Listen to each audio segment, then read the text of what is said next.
జగద్గురు శ్రీకృష్ణ ఛానల్కి స్వాగతం అండి. మనుషుల్ని గుడ్డిగా నమ్మించి మోసం చేసేవారికి కాలం చెప్పే సమాధానం ఇదే. బంధాలు నిలవాలి అంటే క్షమించే గుణం ఉండాలి. అలాగే బంధుత్వాలు కావాలనుకుంటే ఒకరిపై మరొకరికి గౌరవం ఉండాలి. ప్రేమలు కావాలి అనుకుంటే ఒకరిపై ఒకరికి నమ్మకం ఉండాలి. నలుగురితో కలిసి ఉండాలి అంటే చిన్ని నవ్వుతో పలకరింపు ఉండాలి. ఏది నిర్లక్ష్యం చేసినా కూడా బంధంలో బలం లేకుండా పోతుంది. ఈ కలికాలంలో నిజాలు మాట్లాడేవాడు నీచుడు, అబద్ధాలు చెప్పేవాడు ఆప్తుడు, అలాగే ఇక సహాయం చేసేవాడు సన్నాసి, నటించేవాడు నారాయణుడు, మోసాలు చేసేవాడేమో భగవంతుడు, నిజాయితీగా ఉండేవాడు మాత్రం ఎప్పుడూ ఒంటరివాడే. కాదంటారా? మన గురించి నలుగురు ఏమనుకుంటారో అని ఆలోచించే కన్నా మన గురించి మనం ఏం చేస్తున్నాం, ఏం ఆలోచిస్తున్నాం అనేదే కదా ముఖ్యం. ఎందుకంటే మన జీవితం ఎప్పుడూ కూడా మనదే. మనకొచ్చే కష్ట నష్టాలు మనమే భరించాలి. చుట్టూ ఉన్న ఆ నలుగురు కాదు గొప్పగా బ్రతకడం సాధ్యం కాకపోవచ్చు, కానీ తృప్తిగా జీవించడం మాత్రం మన చేతుల్లోనే ఉంటుంది. గుర్తుంచుకోండి. ఒక పక్షి చెట్టు మీద కూర్చొని తేనెటీగను గమనిస్తుందట. దాని కష్టాన్ని చూసి తేనెటీగ, నువ్వు ఎంతో కష్టపడి ఒక్కో పువ్వు దగ్గర తేనెను సంపాదించి పోగేసిన తేనంతటినీ కూడా మనిషి తీసుకెళ్ళిపోతున్నాడుగా, నీకు బాధగా ఉండదా చెప్పు అని అడిగిందట. అందుకు తేనెటీగ చిన్నగా నవ్వి, తేనె సంపాదించడం అనేది ఒక కళ. మనిషి నేను పోగేసిన తేనెటీగను తేనెనంతటినీ కూడా దొంగలించగలడు, కానీ ఆ తేనెను, ఆ కళను మాత్రం ఎప్పటికీ దొంగలించలేడు. అవునా? నిజమే కదా? నేను మళ్ళీ సంపాదించగలగననే నమ్మకం నాకు ఉన్నప్పుడు బాధపడి కాలాన్ని వృధా చేసుకోవటం ఎందుకు, అనవసరం అని సమాధానం ఇచ్చిందట.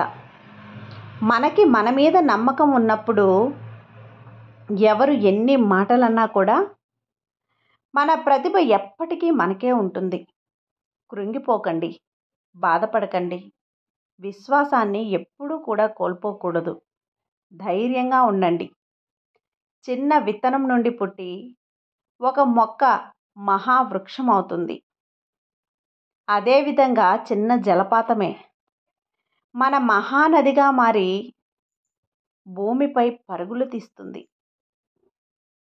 ఒక చిన్న చిరుజల్లు మాత్రం కుంభవృష్టిగా మారి నేలనంతటినీ కూడా తడుపుతుంది. అన్నీ చిన్నగానే ప్రారంభమవుతాయి, కానీ తర్వాతే అద్భుతాలుగా మారుతాయి. నువ్వు వేసే ఒక చిన్న మొదటి అడుగు ఈ ఎన్నో గొప్ప గొప్ప విజయాలకు నాందిగా, సాక్ష్యాలుగా నిలుస్తాయి. గుర్తుంచుకోండి. నిమిషం మారవచ్చు కానీ, గంటలు మారవచ్చు కానీ, రోజులు, మాసాలు మారవచ్చు కానీ, సంవత్సరాలు కూడా మారవచ్చు, కానీ మనం చేసిన మంచి చెడు ఎప్పటికీ మారవు. చెడ్డ పని వెంటాడుతూనే ఉంటుంది, అలాగే మంచి పని కాపాడుతూనే ఉంటుంది. అందుకే మనం చేసే పనిలో నిజాయితీ, అలాగే మనం మాట్లాడే మాటల్లో ఎప్పుడూ నిజం ఉన్నంత వరకు ఎదుటివారు ఎంతటి వారైనా సరే భయపడాల్సిన పనే లేదు. ధైర్యంగా ఉండండి. మనసుకు గాయం చేశారని మనుషులను దూరం చేసుకోవటం వల్ల సమస్యలకు పరిష్కారం లభించదు కదా. ఎటువంటి పరిస్థితుల్లోనైనా సరే మనతో కఠినంగా మాట్లాడాల్సి వచ్చిందని అర్థం చేసుకోగలిగితే 100కి 100 మంది మీ యొక్క సమస్యలు తీరిపోయినట్లే. అర్థమైందనుకుంటా. చెట్టు ఎంత గట్టిగా ఉన్నా సరే కాలాన్ని బట్టి ఆకులు పువ్వులు రాలిపోతూ ఉంటాయి. అలాగే మనమెంత నీతిగా బతికినా సరే ఆ బ్రతుకు కష్టాలు కన్నీళ్ళు వస్తూనే ఉంటాయి, పోతూనే ఉంటాయి. ఇక్కడ మనం నేర్చుకోవాల్సింది ఒక్కటే, తడబడటం కాదు, నిలబడటం. విజయవంతమైన జీవితానికి అవసరమైందంతా కూడా మనిషి యొక్క మనసులోనే ఉంటుంది. ఇక ఇదే జీవిత సత్యం. కళ్ళు చూసే ప్రతి దృశ్యాన్ని నిజమనుకోవటం తప్పు. అలాగే చెవులు వినే ప్రతి మాట కూడా సత్యం అనుకోవటం ఇంకా తప్పు. చూసింది చిన్నదే గుడ్డిగా నమ్మి ఒకరి వ్యక్తిత్వాన్ని నిర్ధారించడం అన్నిటికన్నా పెద్ద తప్పు.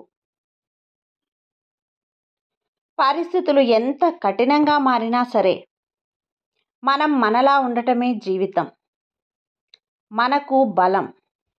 గుర్తుంచుకోండి. నవ్వు సంతోషంగా ఉండాలని కోరుకుంటూ ఉంటే సంతోషంగానే ఉంటుంది. నువ్వు బాధలో ఉండాలని కోరుకుంటే బాధల్లోనే ఉంటావు.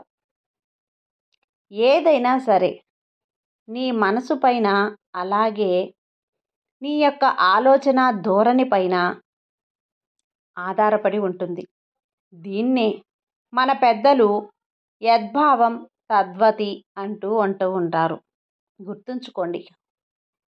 నువ్వు చేసిన తప్పులకి నిన్ను నువ్వు సమర్థించుకుంటే నిన్ను నువ్వే మోసం చేసుకున్నట్లయితే అలాగే ఉంటుంది. ఒక్కసారి నిజం చెప్తే రెండోసారి ఏది పడితే అది చెప్పాల్సిన అవసరమే ఉండదు. అర్థమైన అనుకుంటా. మోసాన్నైనా తట్టుకోవచ్చు, కానీ నమ్మక ద్రోహాన్ని తట్టుకోవటం చాలా కష్టం. అది అనుభవించే వారికే తెలుస్తుంది. ప్రాణం ఉండగానే గుండెని పట్టి పిండేస్తూ ఉంటుంది. అప్పుడు కూడా ఆ బాధ నుంచి బయటకు వచ్చి జీవితాన్ని కొత్తగా మార్చుకోవటం నేర్చుకోవాలి. అలా ప్రారంభించడంలోనే నీ యొక్క గొప్పతనం తెలుస్తుంది. జీవితంలో ఆకాశమే కాకపోవటం అదృష్టం. వచ్చిన అవకాశాన్ని వదులుకోవటం దురదృష్టం. సద్వినియోగం చేసుకోవటం మంచి లక్షణం. అవకాశాన్ని సరిగ్గా వాడుకోవటం ఇంగితం. లేని అవకాశాన్ని కూడా సృష్టించుకోవటం తెలివి. నీకు అవకాశం ఇచ్చిన వాళ్ళని తలదించుకునేలా చేయటం ఓటమి.